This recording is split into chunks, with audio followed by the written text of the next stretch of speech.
Welcome to the Stoen Mind stories, where each tale offers a moment to relax and explore your inner world.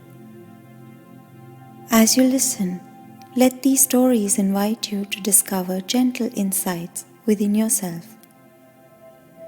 After the story, as my token of warmth, I'll offer you a little something to ponder over and carry with you on your journey of self-discovery.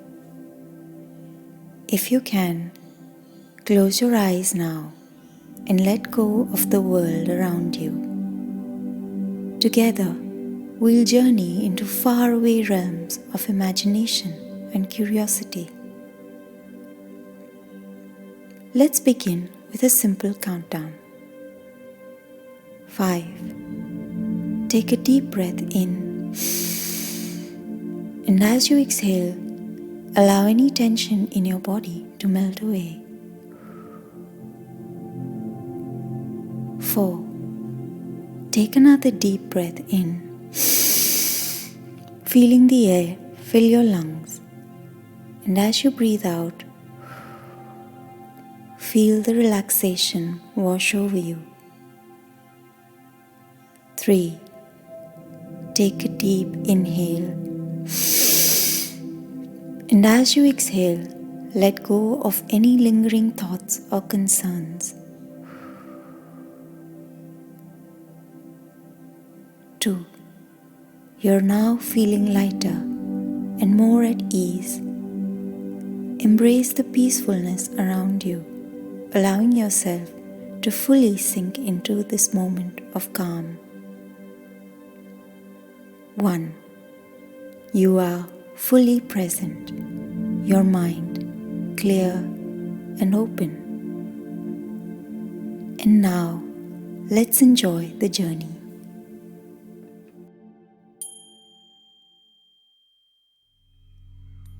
The night was deep and still, a heavy silence only broken by the occasional creak of wood and the faint rustle of a breeze against the tightly drawn shoji screens.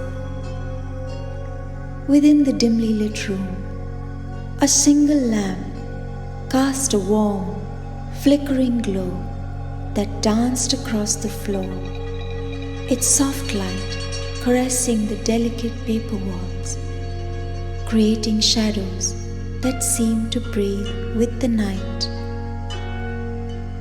The room was small and sparse, a place of contemplation and rest.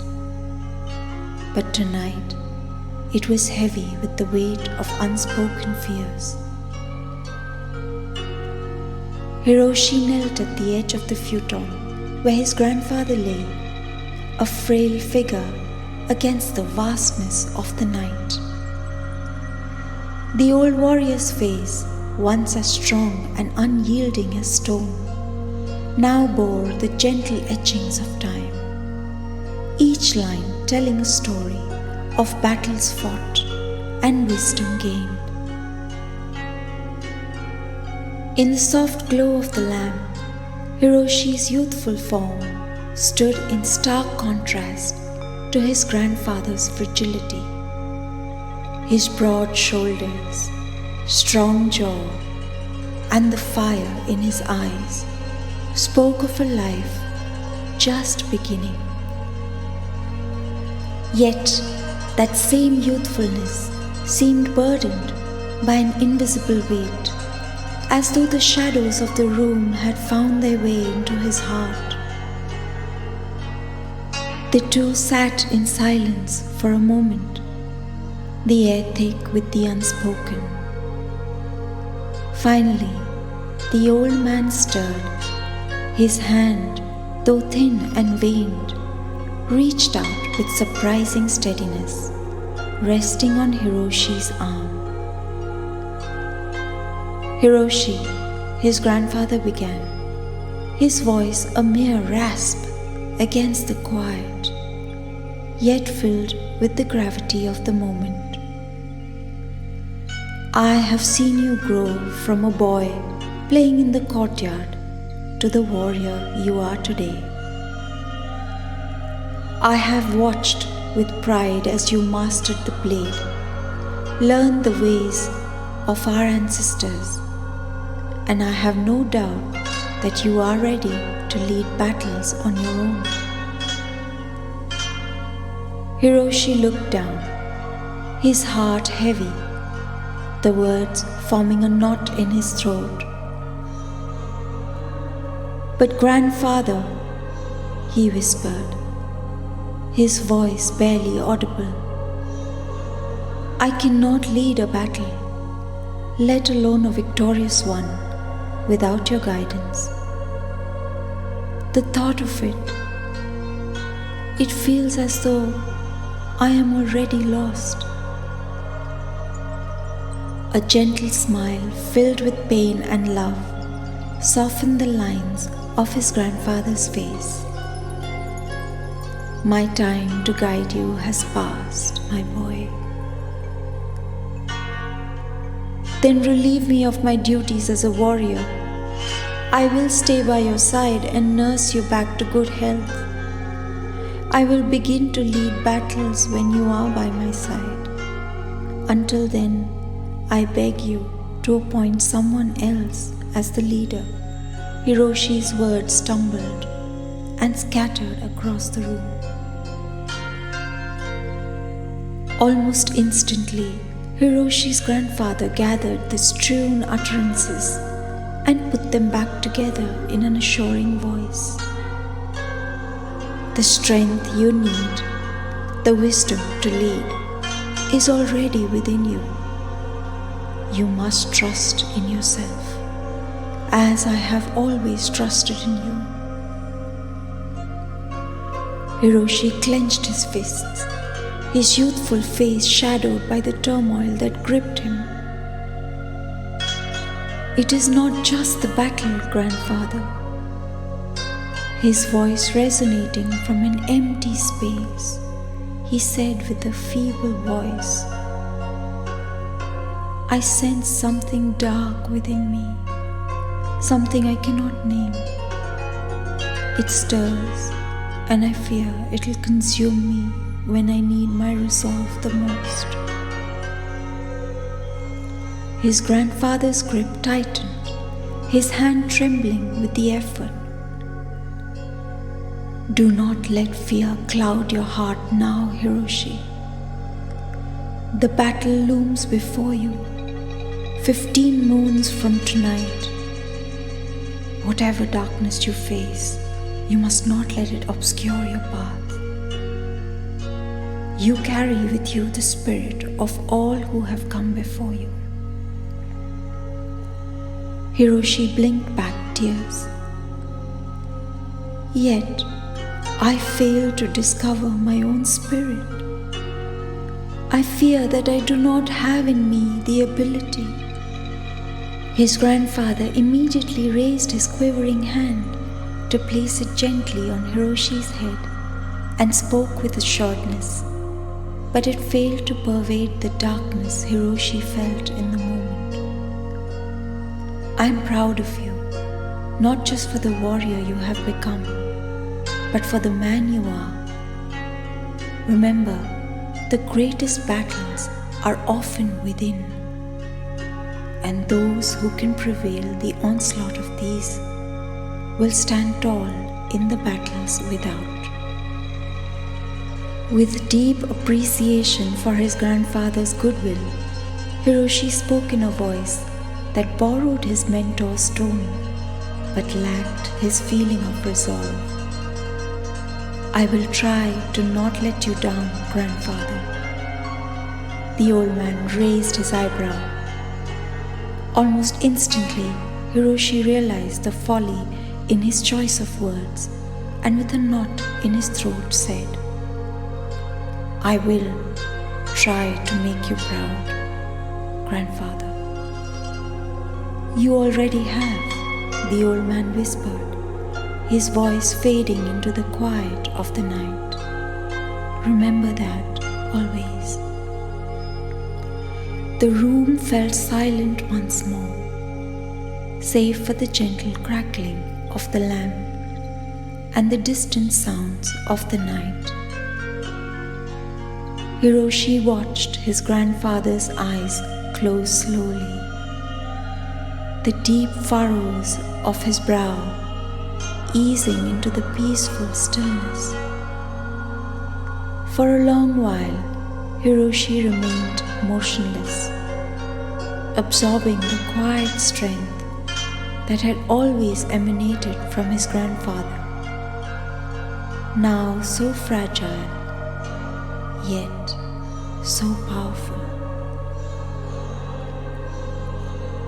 With great care, Hiroshi leaned forward, his heart swelling with love and gratitude. He reverently lifted his grandfather's hand, the skin soft and warm, and pressed his forehead to it. This gesture was one of deep respect, a silent vow to carry forth the legacy that had been entrusted to him. Gently, he placed the hand back on his grandfather's chest, where it rose and fell with the rhythm of his breaths. Hiroshi arose quietly, not wanting to disturb the serene slumber that had overtaken the wise man. He gingerly slipped through the doorway, leaving behind the warmth of his grandfather's presence. Outside, the night air was cool and crisp, a stark contrast to the heaviness he had just emerged from. The moon hung high in the sky, a luminous sphere casting its silvery light over the garden. The shadows of the trees stretched long and thin across the stone path, their leaves rustling softly in the night breeze. Hiroshi made his way through the garden, the fragrance of cherry blossom and pine mingling in the air, calming his troubled mind. He walked slowly, each step measured, until he reached the center of the garden, where a magnificent cherry blossom tree stood. Its branches were heavy with blossoms, their delicate petals glowing softly in the moonlight. The ground beneath was a carpet of pink and white, the fallen petals forming a delicate, fragrant blanket. For many years of his life, Hiroshi had found solace under the grand tree, forging a friendship that was solicited by his mother. Hiroshi sat down beneath the tree, leaning against its sturdy trunk, feeling the rough bark against his back. He looked up at the canopy above, moonlight filtering through the blossoms. The world seemed to pause around him, the night holding its breath as he closed his eyes and allowed himself to feel the depth of the moment. The quiet of night, the subtle fragrance of blossoms, summoned a long-buried recollection. One summer afternoon, when Hiroshi was no more than 11, he and his grandfather were sparring in the courtyard. The air was thick with the scent of sakura flowers, and the cicadas hummed a steady rhythm in the background. Hiroshi, with the determination of youth, swung his wooden sword with all his might, aiming to best his grandfather. But no matter how hard he tried, the old man's experience and skill were too much for him. With a swift, controlled motion, his grandfather disarmed him, sending Hiroshi's sword clattering to the ground. Defeated and frustrated, Hiroshi stood still, staring at the ground. His grandfather patted him on the back, chuckling softly, and told him they would try again the next day. But Hiroshi didn't feel like trying again. He didn't even feel like eating dinner that night. When his mother came to tuck him in, she noticed the uneaten food and the sadness in his eyes. "What's wrong, Hiroshi?" she asked gently, sitting beside him. "I lost again today," Hiroshi mumbled. "Grandfather is so much better than me. He's always going to win. So what's the point in fighting? I do not want to train anymore. I quit." His mother smiled, but there was a trace of concern in her eyes. She stroked his hair and kissed his forehead, telling him that every battle was a lesson, that the true test of a warrior was not decided by the end he resigned himself to, but the perseverance with which he reached that end. But Hiroshi, too young to fully grasp her words, turned over and fell asleep, still troubled by his loss. Later that night, Hiroshi overheard his mother speaking with his grandfather. "Father, Hiroshi is so talented and sharp, but I worry about him," she said quietly. "When things get harder, I'm afraid he might not be able to stand anchored. He wants to quit." The old samurai laughed softly, waving his hand dismissively. "He is a blessed child. He will, however, need to keep fighting if he is to make anything of the talent he is blessed with," his grandfather replied. "There is no need to worry. He will find his way." As the seasons turned, Hiroshi grew into a reluctant warrior. His talent and his grandfather's insistence turned him into a skilled swordsman. He was a part of many victories. However, doubt followed him like a shadow. Now, as Hiroshi sat beneath the ancient cherry blossom tree, he questioned if he had ever truly stood on his own. He wondered whether he could endure the trials ahead, unaided by the shadows of those who had always been by his side. Whether the strength he sought was within, or if it had always been borrowed from others. From the depth of his troubled mind, he felt a touch, not as soft petal, but as the warm palm of his mother, a sensation from a world that existed beyond his eyelids. She stood before him, taller than he remembered, her eyes carrying the same warmth, but with a trace of concern, just as they had on the day she passed. He was only 13 then, left in the care of his grandfather, her final smile etched into his memory. Now, in this dreamscape, she stood beneath a cherry blossom tree, the delicate petals drifting down like snow. Hiroshi's heart ached with a mix of longing and despair as he gazed into her familiar eyes, now shadowed with regard. The sight of her, so real, yet so distant, made his voice tremble as he muttered, "Mother, is there any way anyone can assure me that I can fight this battle, that I can truly lead?" His voice faltered and he clenched his fists, the weight of his doubts pressing down on him. Are you still worried about me? Even now? She didn't respond, her expression a blend of warmth and sadness, as if she understood his turmoil but couldn't give him the answers he sought.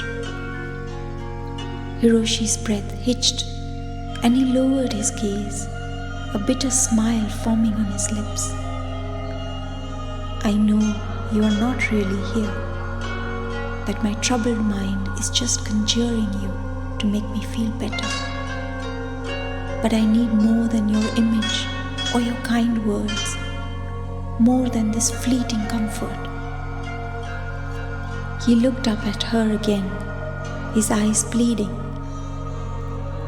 I need to believe in myself, in something real, something beyond this dream.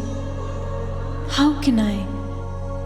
His voice broke, the question hanging in the air unanswered. The silence between them grew, and Hiroshi felt the familiar ache of loneliness creeping back in. He wanted so desperately to hold on to this moment, to hear her voice, to feel her reassurance.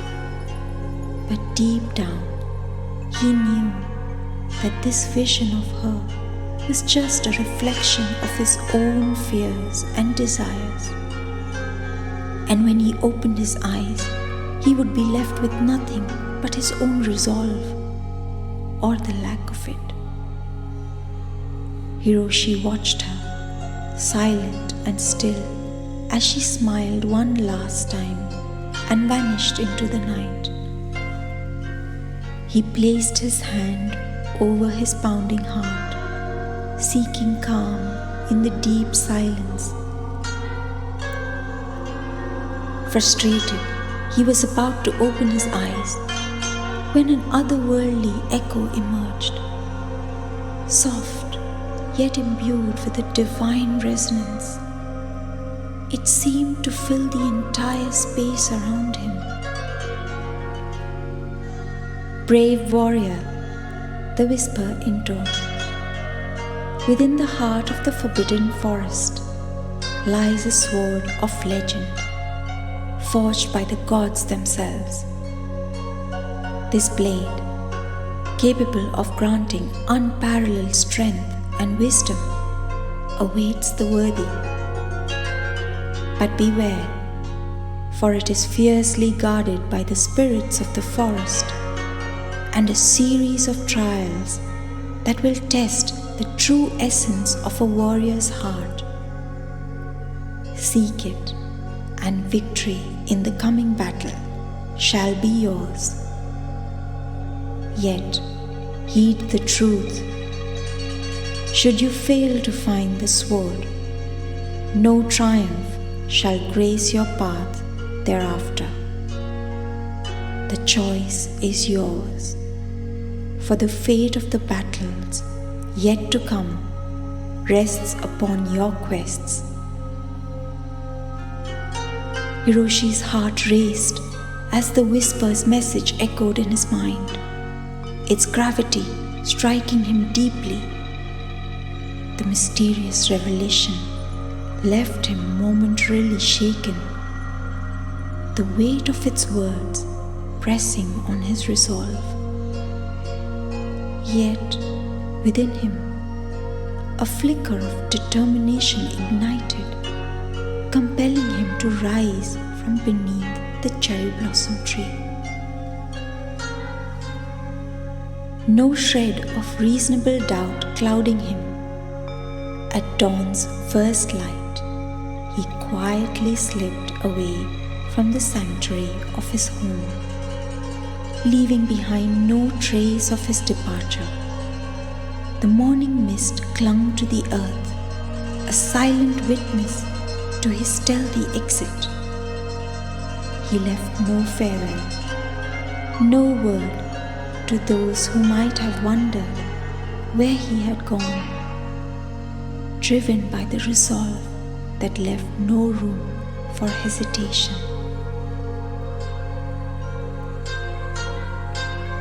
At the entrance of the forest, Hiroshi paused, a sudden sense of apprehension overcoming him. A voice was all he had heard. Was it enough to draw him into the dark, fog-laden forest? A forest which was rarely ventured into by the townsfolk. Even the mere mention of it was discouraged by the elders. Then what was this voice that spoke to him the night before? Why did it lead him to this place that stood before him, dark and hungry? Skeptically surveying a hazy outline of pine trees, he tried to comprehend what lay beyond the fog. Falling prey to his thoughts, Hiroshi's foot unconsciously slid back, brushing against the dried grass bits. He turned back to look at orange rays of the sun falling gently over an expanse of meadows that would lead him back home. And yet, he caught a glance of the fading moon, making him think of his own dwindling self, trying to stay relevant while his grandfather fought ill health and a battle loomed large. Taking in a gulp of the crisp, pine-scented air, Hiroshi began to walk towards the forest, giving into his dilemma. As he ventured deeper into the forbidden forest, the dense fog wove around him like a shroud, obscuring the world beyond. The ancient trees, their gnarled branches reaching skyward, seemed to lean in closer, their leaves murmuring caution in a language lost to time. The air was thick with anticipation, and every step Hiroshi took seemed to urge him forward into the unknown. As he walked on, the vista gave way to a chilling gloom. The breeze turned bitter and stale, carrying with it distant, ominous whoosh that echoed through the trees. The ground beneath Hiroshi's feet began to shift, growing thick and sodden, as if the earth itself had turned into a treacherous mire. With a growing sense of unease, Hiroshi looked straight ahead and beheld the scene before him. The forest opened up to reveal a treacherous river, a roaring expanse of churning water. Its surface was a tempest of frothing waves and crashing whirlpools. As Hiroshi approached the riverbank, he could feel the ground vibrating with the river's force. The water moved with a wild, unpredictable rhythm, the currents twisting and converging in a chaotic dance. The river's relentless roar, punctuated by the sharp crack of water striking rocks. Taken over by the maleficent persona of the river, Hiroshi stood there immobilized for a while. The river in all its glory continued to flow tumultuously, not one to acknowledge weak hearts. But before long, the sharp sound of a wave crashing against the water's surface revived Hiroshi's sense of discernment. Projecting his vision further, Hiroshi saw a weathered man on the far side of the riverbank. Cloaked in tattered garments, the old man's face was concealed beneath a wide-brimmed hat. He sat still on the rock, unperturbed by the tumult of the river. Without lifting his gaze, the old man seemed to perceive Hiroshi's presence. In a sudden yet mysterious moment, the old man's voice traveled across the expanse, clear and deep. To cross this river, you must become one with its flow. Hiroshi's mind suddenly found its anchor in the present moment as the voice continued. The currents are a reflection of your own mind. Seek not to fight them, but to harmonize with their rhythm. Only those who master the flow can pass. Struggle against it, and you will be lost. The old man's words hung in the air, a cryptic challenge that seemed both impossible and tantalizing. Hiroshi watched the river, its currents shifting and churning with a wild unpredictability, and felt a deep-seated fear rising within him. But as he observed more closely, something began to change. The river's flow, though seemingly erratic, held within it a hidden rhythm, a pattern that ebbed and surged with an internal logic. Hiroshi narrowed his focus, tuning out the roar of the water and the pounding of his own heart, and began to see the currents not as random forces, but as part of a greater whole. Breathing deeply, Hiroshi felt his body relax, his muscles no longer tense with resistance. He took a step closer to the water, feeling the earth beneath him, solid and reassuring. He crouched low, fingertips brushing the surface of the water, and closed his eyes.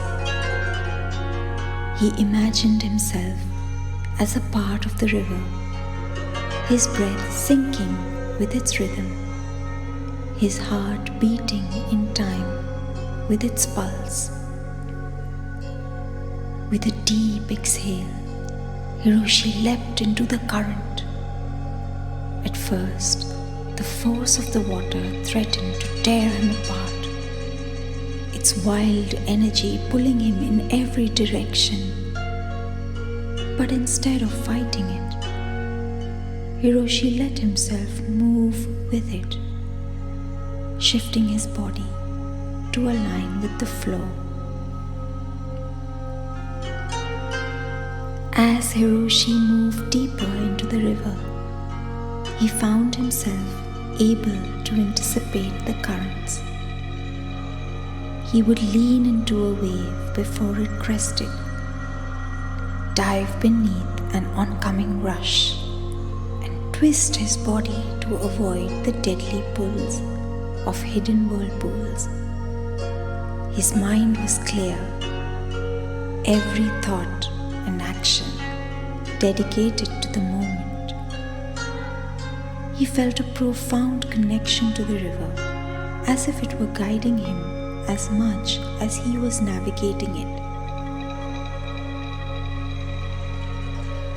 Just as the opposite bank came into view, a heavy plank of wood carried by the relentless current appeared from nowhere and struck Hiroshi's leg with brutal force.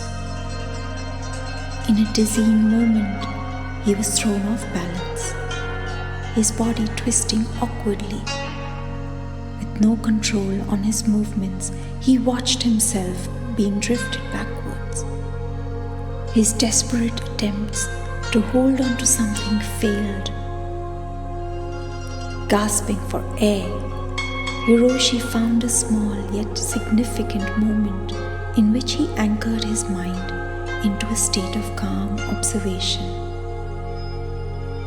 Though his body still flailed, Hiroshi's mind stayed steady, letting the body's inertia fade. And as his mind and body found resonance, the river cooperated with him. In this steady state, Hiroshi's mind seemed to expand and grow powerful. All thoughts of doubt ceased, and only the plane of possibilities existed. Riding his inner buoyant state, Hiroshi managed to grasp a small rock that jutted out from the riverbed. Now standing on one leg, Hiroshi teetered precariously. The rock was barely large enough to support him. He knew that with one wrong move, he would be swept away, carried back into the tumultuous waters. The far bank was so close, just within reach.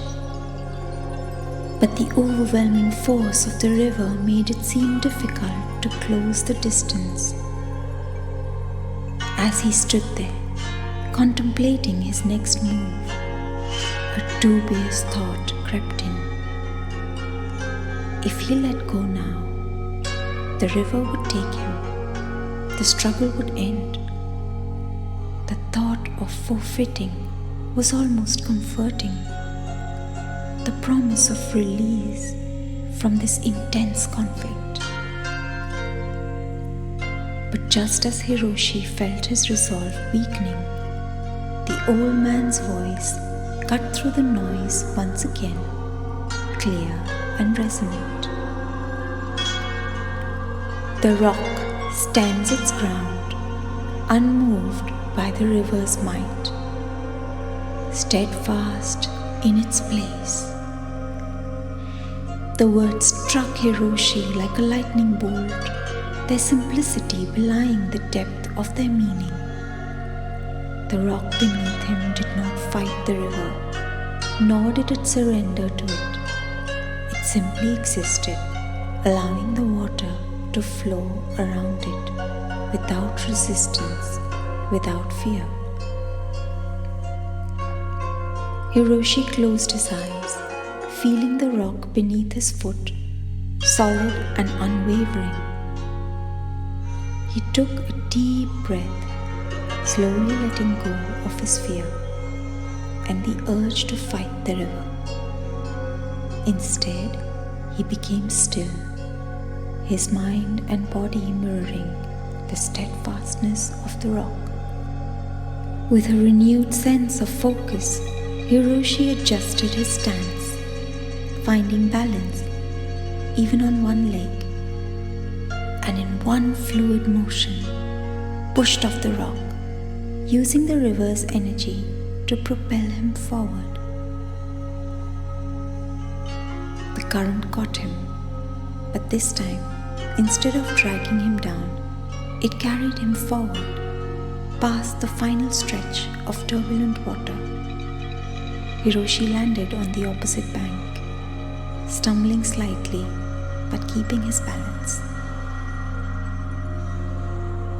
As Hiroshi stood there, panting and drenched, he glanced up to seek the old man.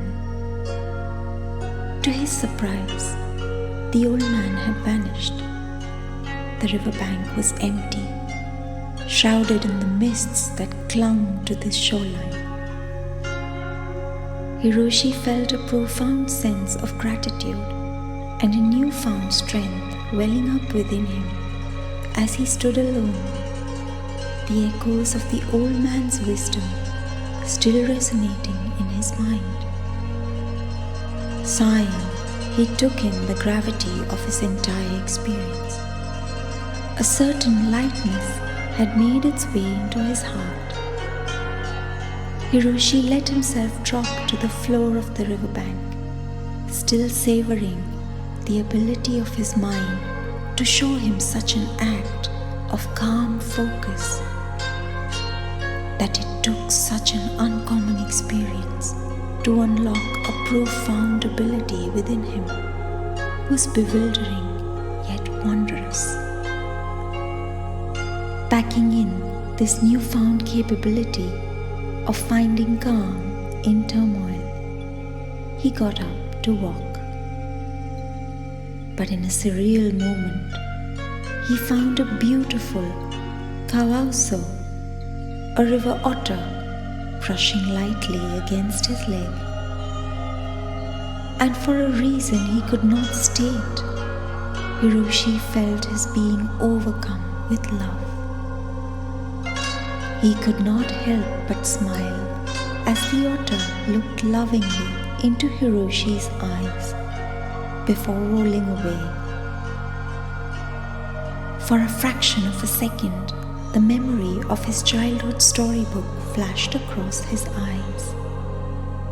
A clear image of his mother flipping through the book, and in one distinct moment, the memory paused on the picture of a kawaso, and then everything faded back into the reality of the dark forest.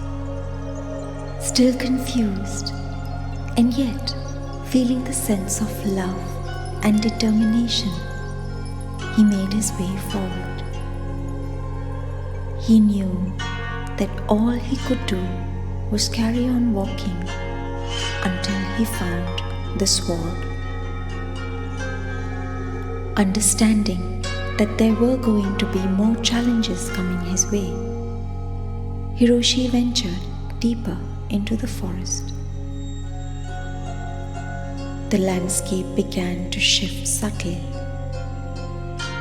The trees, which had once stood tall and stately, began to crowd closer together, their trunks narrowing as if vying for space in the dense woodland. The underbush thickened, and the path ahead became less distinct, swallowed by the encroaching wilderness. Navigating through the thickening forest became increasingly challenging.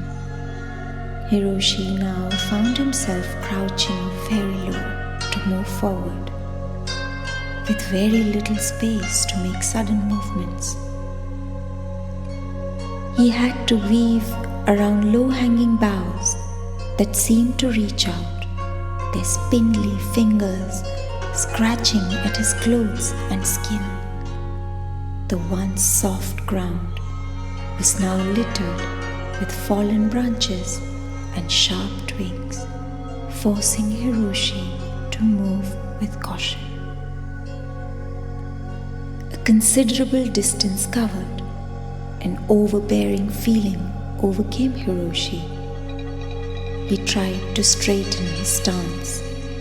His broad physique could not claim the space. The forest had closed in on him, slowly and stealthily, with small adjustments to assimilate into the available clearance. His spine had stacked over, vertebrae by vertebrae, inch by inch, until it began to beg for space. Unable to bear the constraints, Hiroshi paused for a moment, catching his breath and surveying his surroundings. The forest's mood had shifted from simply dull to something darker, more challenging. Barely able to glance behind him, he realized there was no way to turn back. In that moment, a creeping sense of suffocation settled over him, as though the forest was watching, its gaze both judgmental and adverse. He could not shake the feeling that the forest's oppressive presence mirrored an unsettling truth he carried since his mother's passing. Despite being in a place of supposed refuge, the world seemed to close in on him, its edges tightening, as if scrutinizing his every step. It felt as though people were watching from the shadows, their silent judgments and subtle adversities weaving into the very fabric of his journey. This sense of being perpetually observed and subtly challenged had become a shadow over his life, amplifying his sense of isolation and the weight of his own doubts. Shaking the feeling off, he pressed on, feeling a dull pain radiating through his crouching body. Soon, the dense canopy above began to thin slightly, allowing shafts of light to pierce through the foliage. The forest, though still challenging, seemed to acknowledge his perseverance. The trees, once hostile, appeared to give way, opening up just enough to allow him passage. Hiroshi felt his body expand, and the pain subsided as he started to straighten up. He initially mistook the clearing ahead as a welcome opening, a brief respite from the forest's oppressive embrace. But something felt off, a tension in the air that made him hesitate. Trusting his instincts, he climbed a nearby dead tree, its brittle bark crumbling beneath his fingers as he scaled its height. When he reached a vantage point, his heart sank. Below him stretched a labyrinth of thorns, an intricate maze of twisting, sharp vines that seemed to pulse with a life of their own. The thorns were long and needle-like, interwoven in patterns so dense and complex that the way forward was barely visible.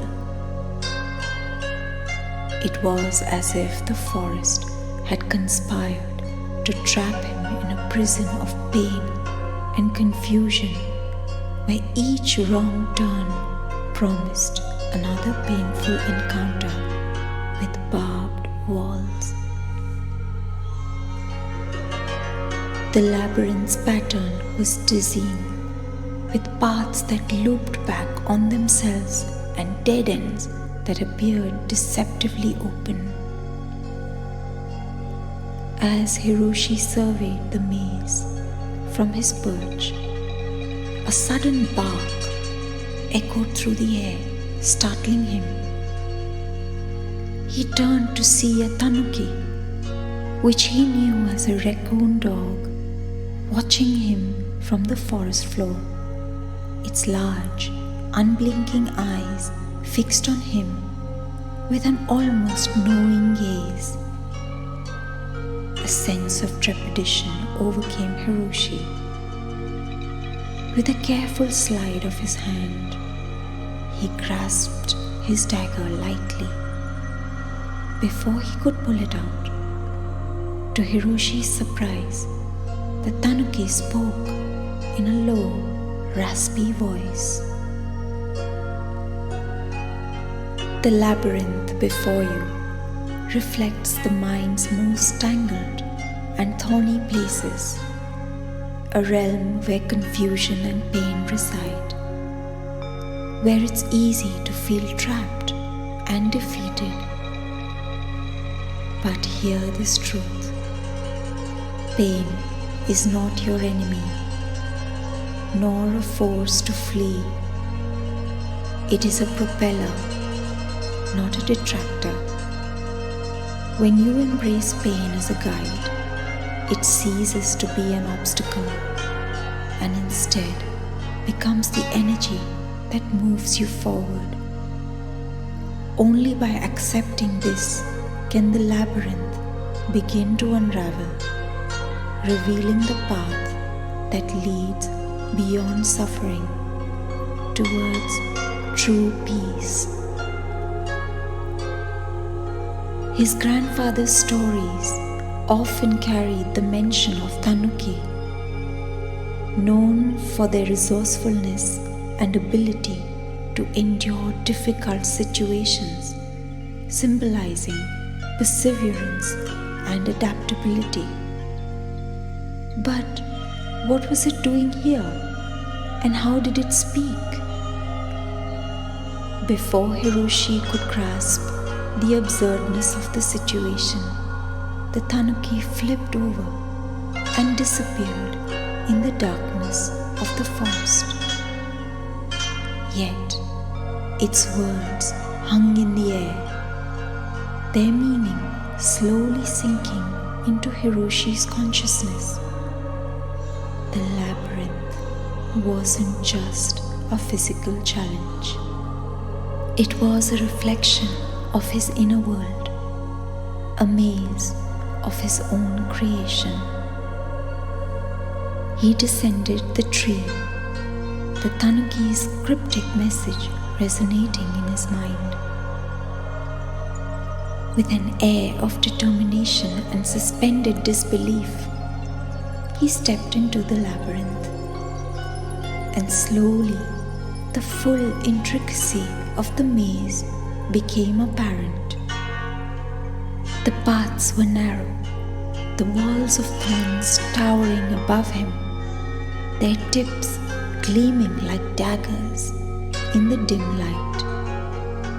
The maze pulsed with a life of its own, the vines twisting and tightening as if sensing his presence, ready to ensnare him at the slightest misstep. Each step was taken with care, his senses attuned to the smallest details. At one particularly tight passage, Hiroshi noticed the thorns converging above him like a closing trap. He crouched low, breathing steadily to keep his mind clear, and slipped through just as the gap narrowed, the thorns brushing his back but not piercing his skin. Gradually, Hiroshi's movements became more fluid, his understanding of the labyrinth deepening. He no longer saw the thorns as enemies, but as teachers, each one guiding him closer to the center. The maze's complexity unraveled as he synchronized his mind with its rhythm, the chaotic web of thorns transforming into a series of purposeful, deliberate choices. He navigated each twist and turn with growing confidence, no longer daunted by the labyrinth's intimidating design. As Hiroshi stepped into the small clearing, the air felt different, calmer, as if the labyrinth itself had exhaled, releasing its grip. At the center stood a mirror, its surface smooth and reflective, yet somehow deeper, almost alive with a subtle shimmer. It was not an ordinary mirror. It seemed to pulse with a quiet energy, drawing Hiroshi closer. When he first looked into it, Hiroshi saw the expected. A man tired and worn, his clothes torn and stained with the marks of his journey. His skin bore scratches and bruises from the thorns, and his eyes heavy with exhaustion. Yet, as he continued to gaze, the image began to shift, as if the mirror was peeling away the superficial layers of his appearance. Beneath the weariness and wounds, Hiroshi saw something else emerge. His eyes, though tired, glowed with a quiet strength that hadn't been there before. The lines of fatigue softened into an expression of resolve and clarity. His posture, initially slumped with the weight of the journey, straightened, revealing a figure standing tall, undeterred by the trials he had faced. The figure staring back at him was not a victim, but a victor, someone who had faced the darkness within and found the light. Hiroshi lingered in the clearing, his body heavy with the weight of the journey. Tired to the bones, he felt his eyes welling up slightly. He wished he could turn to someone and receive a simple word of encouragement. Yet, he was only met with a gaping loneliness. Sighing, he looked straight ahead, unaware of what was next. Just then, in the distance, he watched as a silhouette of a beautiful shika, a deer, emerged. It walked gracefully towards Hiroshi, its eyes serene and full of love. Taken aback by the familiarity of its form, Hiroshi gasped, "Koji?" The shika looked no different from his late mother's pet deer named Koji, but it had passed soon after his mother's death. So, how could he see it here in the middle of such a dark forest? Still unable to comprehend the situation, Hiroshi observed the shika as it stood opposite him, with the most surreal expression of warmth in its eyes. The shika bowed its head in acknowledgement while keeping its tender gaze on Hiroshi. Bridled with amazement, he reached out to touch it, but without a warning, the shika stepped back and pranced away into the thicket. Hands stretched out, Hiroshi smiled to himself.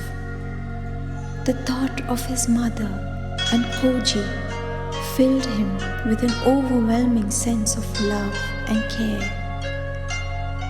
Feeling the gaping loneliness shrink a little, he began to walk ahead. But he felt the deep exhaustion that clung to his bones. His muscles throbbed with a dull ache, each step forward a reminder of the distance he had traveled. An annoying hunger twisted within him. The forest around him had fallen silent, its once familiar whispers now replaced by an overpowering stillness. As Hiroshi stood there, contemplating his next move, a shadow passed over him. He looked up just in time to see an eagle, its wings outstretched in a graceful arc, swooping low above his head. The bird's sharp eyes locked onto his, its gaze piercing and intense. The eagle circled him once, then twice, before diving toward him with a swift, sudden movement. Hiroshi flinched, but the bird didn't attack. Overcome by dread, Hiroshi found himself running from the eagle, his legs moving of their own accord. The bird swooped low, just above his head, chasing him through the dense undergrowth. At last, Hiroshi emerged from the tangled forest and found himself at the base of a vast cliff.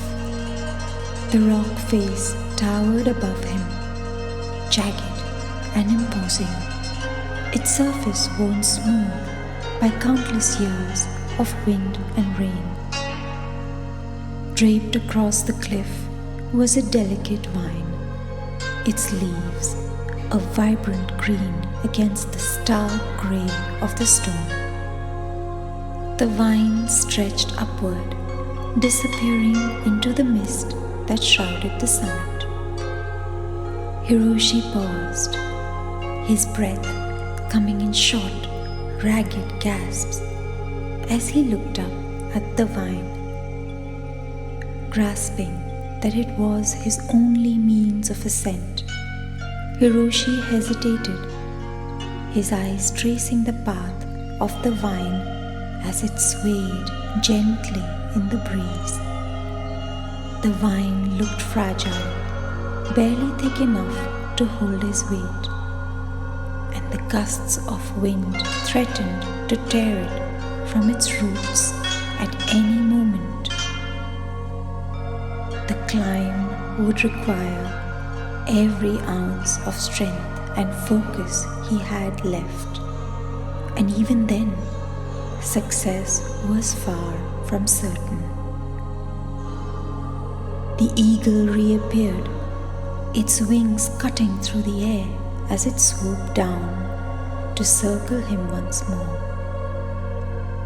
With a deep breath, Hiroshi reached out and grasped the vine, his fingers closing around the cool, rough tendrils. He began to climb. As Hiroshi began his ascent up the cliff, the wind grew fierce, not just a breeze, but a roaring, primal force that seemed intent on tearing him from the earth. Each gust was a whip, stinging his skin and threatening to tear the delicate vine from his grasp. The vine itself, his lifeline, swayed violently, pulling him into the abyss with each gust. The wind's voice became more than just the howling of the air. It was a taunting, cruel whisper in his ear. "Turn back, fool," the wind seemed to hiss. "You'll find nothing but death here. Why do you push forward when the safety of the ground calls you? What do you hope to gain by risking everything?" Hiroshi's heart pounded in his chest, each beat a reminder of the life he was clinging to with every ounce of his strength. His muscles ached, burning with the effort of holding on, and doubt began to creep into his mind. The wind's words gnawed at his resolve, and for a moment he wondered if the wind was right. Was it worth the risk? Was this journey worth his life? Halfway up the cliff, Hiroshi paused, clinging to the vine as he looked down. The ground had disappeared into a swirling sea of mist, an abyss that seemed to stretch into infinity. Fear gripped him, tightening his chest and making his limbs tremble. The wind howled in his ears, its voice a cruel, mocking whisper. At that moment, the eagle appeared once more, hovering beside him in the void. The bird's eyes met his, their gaze steady and unyielding. In the stillness of that shared moment, the eagle spoke, its voice a deep, resonant echo within Hiroshi's mind. Fear not the unknown, nor the darkness that lies below, the eagle said. Do not let fear paralyze you, nor let it drive you to flee. Face it and rise above it. Treat fear as a guide. It shows you where you must go, what you must overcome. Embrace it and understand it, and you will find your true strength. Dumbfounded by the uncanniness of the words spoken by the eagle, Hiroshi could not help recalling his grandfather. In so many ways, these words held his essence, sinking deep into his consciousness, now more than ever before. Hiroshi closed his eyes, letting the eagle's words wash over him. He breathed deeply, feeling the rhythm of the wind, the solidness of the rock beneath his feet. The fear that had gripped him began to loosen, replaced by a quiet, centered calm. He understood now. Fear was not an enemy, but a force to be met with awareness and wisdom. When Hiroshi opened his eyes again, he saw the cliff differently. What had once seemed a sheer, insurmountable barrier now revealed subtle grooves and ledges, small handholds that he hadn't noticed before. The path upward was still steep and treacherous, but it was no longer impossible. With the renewed clarity and purpose, Hiroshi resumed his climb, his movements now deliberate and harmonious. Higher and higher he climbed, the summit drawing nearer with each movement. The air grew thinner, the wind sharper, and finally, with one last powerful pull, Hiroshi reached the top of the cliff. He hauled himself over the ledge and collapsed onto the solid ground, the vine snapping behind him and falling away into the abyss. Panting, he lay there for a moment, feeling the earth beneath him, the wind now a gentle breeze on his skin. Hiroshi couldn't help but smile. As he reached the summit, the world seemed to soften around him. The harsh trials he had endured gave way to a serene clearing, bathed in the tender, golden light of the setting sun. The air was still, infused with a quiet reverence, as if nature itself held its breath in honor of what lay ahead. At the heart of the clearing stood a pedestal, ancient and smooth, as though polished by countless hands over time. And upon it rested the legendary sword, its blade shimmering with an otherworldly glow, as if forged from the very essence of the sun's final rays. The sword exuded an aura of profound peace and strength, but Hiroshi's gaze was drawn beyond the blade. Standing beside the pedestal was a figure, delicate and ethereal, yet deeply familiar. His breath caught in his throat as he recognized her. His mother, her presence as luminous as the light that bathed the clearing. She was not as he last remembered her, frail and fading, but vibrant, her robes woven from the golden threads of the setting sun, her eyes as deep and wise as the earth itself. Hiroshi, she spoke, her voice like a gentle breeze that stirred the leaves and touched his very soul. It was the voice that had soothed him in his childhood, the voice that had offered comfort in his darkest moments. Hearing it now, in this place, filled him with an overwhelming mix of joy, sorrow, and love. You have braved the trials of the river, the labyrinth, and the cliff, she continued, her words carrying both pride and a quiet, knowing sadness. But the greatest challenge was not in overcoming these obstacles. It was in your persistence, in your decision to keep going despite the doubt, pain, and the fear.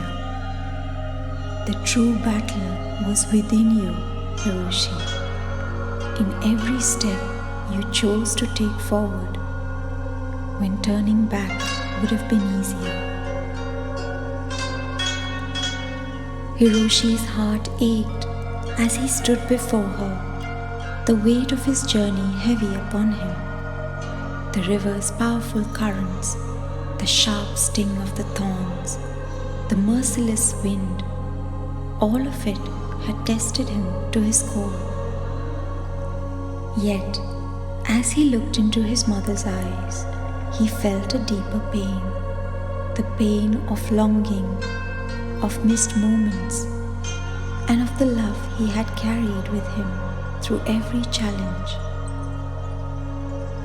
The sword you seek, his mother said, gesturing softly to the glowing blade, is not just a weapon.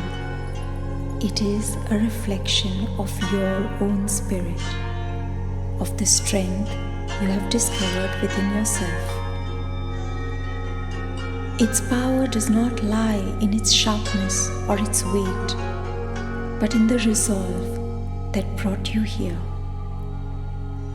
This sword will not grant you strength, my son. It is your persistence, your unwavering heart that has forged the true power you now hold. Tears welled in Hiroshi's eyes as the truth of her words washed over him.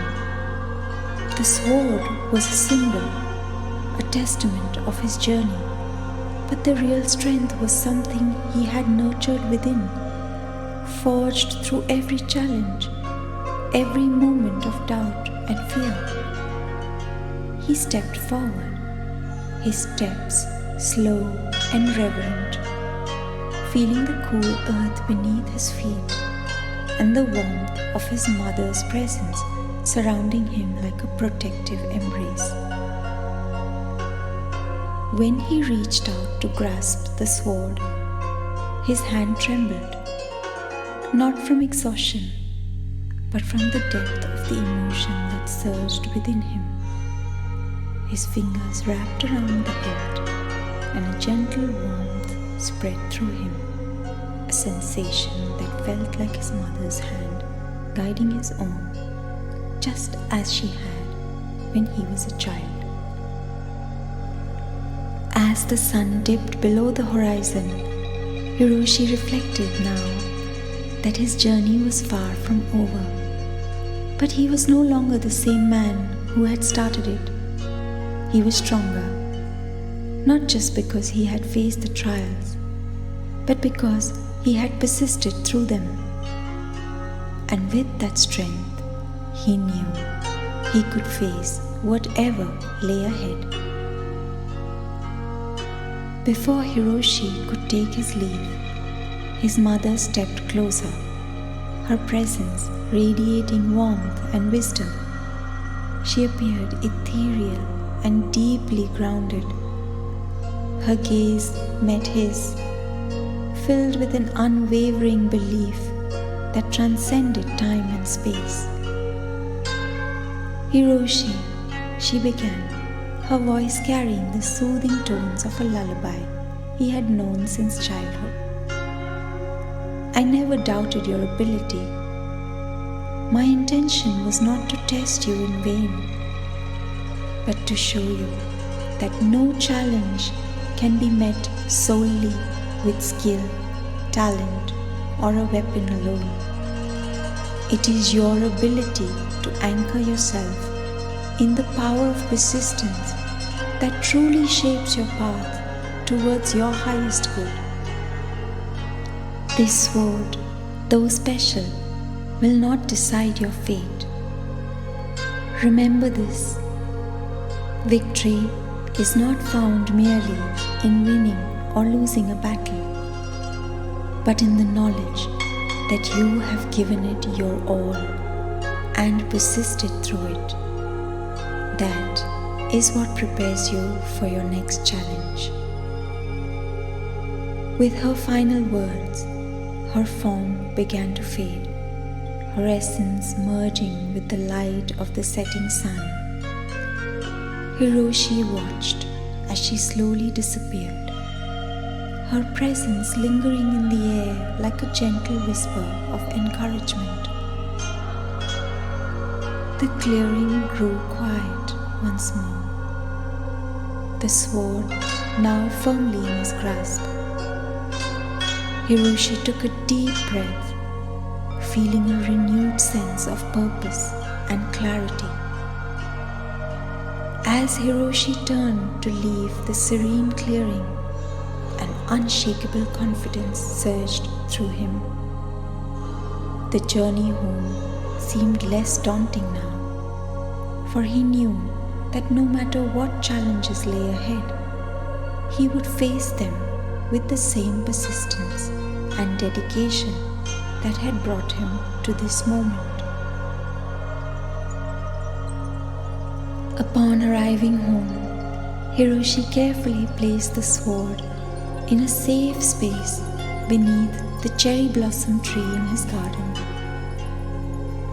The blade, now at rest among the fallen petals, seemed to glow softly under the moonlight. With a sense of calm and fulfillment, he made his way to his room and settled into bed, seeking the rest he had earned. That night, as Hiroshi slept, the old man with the wide-brimmed hat appeared once more in the garden, his presence suffused with a mystical aura. He approached the sword with a reverent gesture, placing his hands upon it to bestow a blessing. The sword, glowing softly, seemed to absorb the blessing, but it remained firmly in its space beneath the tree. As the old man finished his blessing, his form began to dissolve into a shimmering silver light. This silver light, gentle and serene, was soon met by a brilliant golden glow that descended from above. The golden light pulsed with warmth and purpose, and in a voice filled with both authority and tenderness, it spoke to the silver light. "It's time to go, Father. He will do great." The two lights, silver and gold, merged into a single, brilliant radiance, illuminating the night before they vanished into darkness. The garden fell into a profound calm. The soft rustling of the cherry blossoms, the only sound. The curtain of the night caressed Hiroshi's head as he slept, a small, peaceful smile lingering on his lips.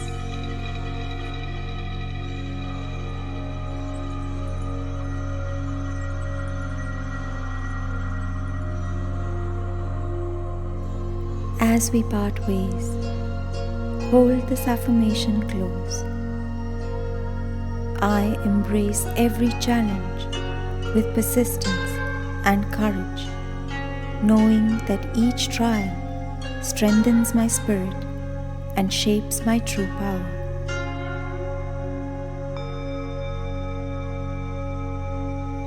And to help you discover your own perspective, dear listener, consider this question.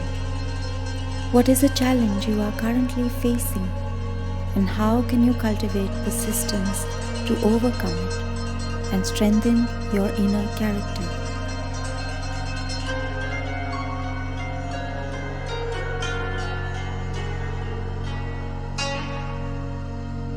If you found this story insightful, please don't forget to like, share, and subscribe to the Stoen Mind.